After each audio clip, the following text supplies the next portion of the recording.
Okay, so the last thing that we'll do that will be classified as a deadlift is going to be a single leg Romanian deadlift. So I will show you with a weight in my hand, as you will often do, but not always. This is, as I mentioned in lecture, one of my favorite exercises to do. I love it because being on one leg and doing this sort of movement, which I'll demonstrate, really allows you to look at a multitude of things. It's a balance training exercise, lower kinetic chain, refinement of movement exercise. It's a core exercise, there's trunk and pelvic control. It's an excellent glute exercise. There's just so many different ways you can do it. When we do neuromuscular reeducation, we're going to talk about how to modulate this exercise in different ways to make it highlight, well, more of a balance thing, more of a strength thing, more of a trunk thing, whatever. So right now we'll just talk about the basic way to do it, the most commonly seen way to do it. I'll show you from the front first. As we discussed in lecture, you're going to generally hold the weight in the hand that is opposite the foot that is on the ground. You don't have to do it that way. I recommend doing it that way because it just adds some extra work for the glute medius. It adds some extra work for the trunk, and I'll talk about how. So let's say I'm going to do my right leg. I've got the weight in my left hand. So from the front, similar things to when we're looking at squats and deadlifts, that lower kinetic chain alignment of the foot and ankle, the knee tracking properly right, no varus and valgus.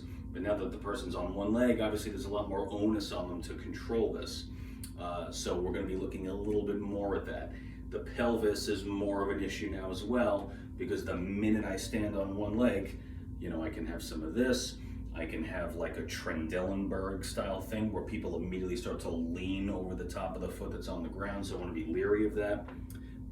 And now as I go down into the movement, there's a lot of onus on my trunk to be anti-rotatory, anti-flexion, all these muscles that are going to be working to stabilize me. So I'll do a couple and it'll start to make sense.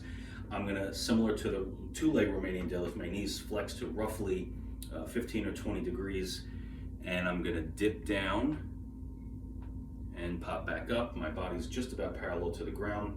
What you can see from the front, I'm trying to avoid motion in that frontal and transverse plane. I'm trying to stay balanced on my foot, which I'm having a little trouble, and I'm trying to keep my trunk, if you look at my chest, as I get lower to the ground, it stays parallel to the ground. So in other words, I'm not reaching like this. This is the thing a lot of people do, they try to reach for the ground. You don't want them to do that. You want them to maintain stability of the trunk in that transverse plane. Slight bend of the knee, turn to the side. So I'm going to be looking at a few things. I don't want the person to bend the knee too much. So in other words, don't turn it into like a squatty type thing. If you want this to be a pure Romanian deadlift, they've got to maintain that knee at around 15 to 20. You can see I can't go down too far. Again, hamstring length problems. So from this angle, you can see in the sagittal plane, what's my trunk doing? Am I flexing forward? Am I arching too much, right? Similar rules to the stuff we talked about before. So I want to be neutral in the spine, planting my weight through my heel. And the other thing that people do a lot, which I might be even doing now, is they kind of cheat a little bit. So as I go down, watch the left side of my pelvis. I'll do it from the other side as well. You see it kind of coming up over the top. If I go this way. So you can see I'm opening up my hip. This is a mistake, and what happens is it's basically your body's way of trying to shut your glute off.